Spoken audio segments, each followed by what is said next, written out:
85 शब्द प्रति मिनट की स्पीड से डिक्टेशन स्टार्ट होगी 3 सेकंड बाद।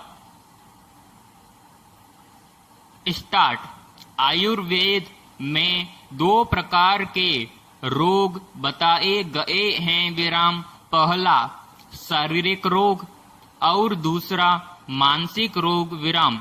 जब शरीर का रोग होता है तो मन पर और मन के रोग का शरीर पर बुरा प्रभाव पड़ता है विराम। शरीर और मन का गहरा संबंध है विराम। काम, क्रोध, लोभ, मोह, अहंकार, ईर्ष्या, द्वेष आदि मनोविकार हैं विराम। ये मन के रोग हैं विराम। इन मनोविकारों में एक विकार है चिंता विराम।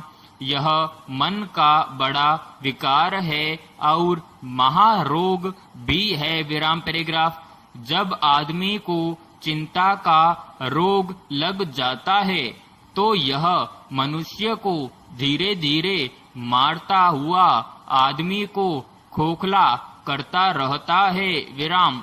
चिंता को चिता के समान बताया गया है। अंतर केवल इतना है, चिंता आदमी को बार बार जलाती है और चिता आदमी को एक बार विराम। शारीरिक रोगों की चिकित्सा वैद्य, हकीम व डॉक्टर कर देते हैं, लेकिन मानसिक रोगों का इलाज करना इन लोगों द्वारा भी मुश्किल हो जाता है विराम। मन के रोगों में जब कोई भी चिकित्सा काम नहीं करती है तो उस समय धर्म शास्त्रों की चिकित्सा काम देती है विराम। चिंता के इलाज के लिए शास्त्र बताते हैं कि मनुष्य को चिंता नहीं, चिंतन करना चाहिए विराम। जब भी चिंता सताती है तब तब मनुष्य को भगवान का चिंतन करना चाहिए विराम। चिंता से घिरा जो आदमी चिंता का भार भगवान पर छोड़ निश्चिंत होने का अभ्यास करेगा, उसको चिंता का रोग भी नहीं लगेगा और उसकी समस्याओं के समाधान भगवद कृपा से स्वतः निकलते रहते हैं विराम। चिंता करने वाले व्यक्ति के लिए एक दरवाजा ऐसा है जो उसके लिए कभी भी बंद नहीं होता विराम। वह है भगवान का दरवाजा विराम। पैराग्राफ। चारों तरफ से घिरे इंसान को भगवान का दरवाजा पार निकालता है विराम। गीता में कहा गया है कि जो भक्त अपने को भगवान के प्रति समर्पित करता हुआ अपना भार भगवान पर छोड़ देता है तो भगवान उसके भार को वहन करते हैं विराम।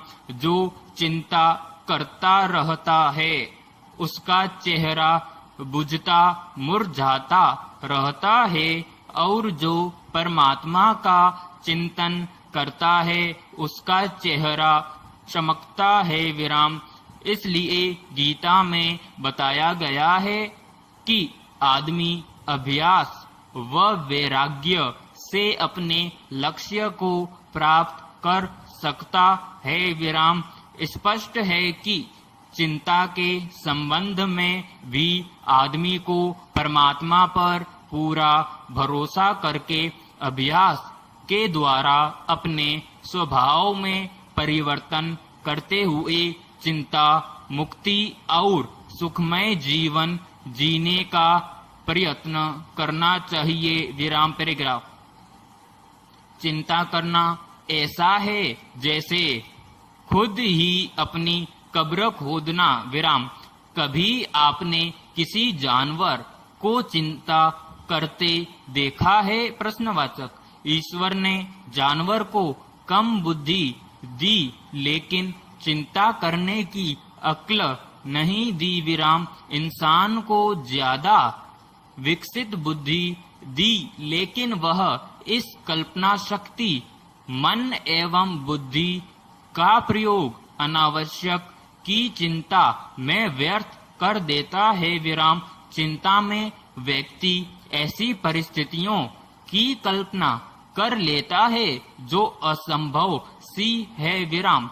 किसी हद तक उत्कंठा होना अनुचित नहीं है, बल्कि थोड़ी चिंता हमारे अति उत्साह को नियंत्रित रखती है, लेकिन जैसे ही चिंता अपनी सीमा को लांघने लगती है, स्वास्थ्य की कमजोरी का कारण बन जाती है विराम। चिंता के हजारों कारण हो सकते हैं, जैसे कि परीक्षा में असफलता, कमजोर स्वास्थ्य, रिश्तों में कटुता, व्यवसाय में नुकसान, अफसर का गुस्सा इत्यादि विराम। लेकिन कहावत है कि अगर समस्या हल हो सकती है तो चिंता करने का कोई औचित्य नहीं, और अगर समस्या का कोई समाधान ही नहीं है तो चिंता करने का क्या फायदा विराम। समाप्त।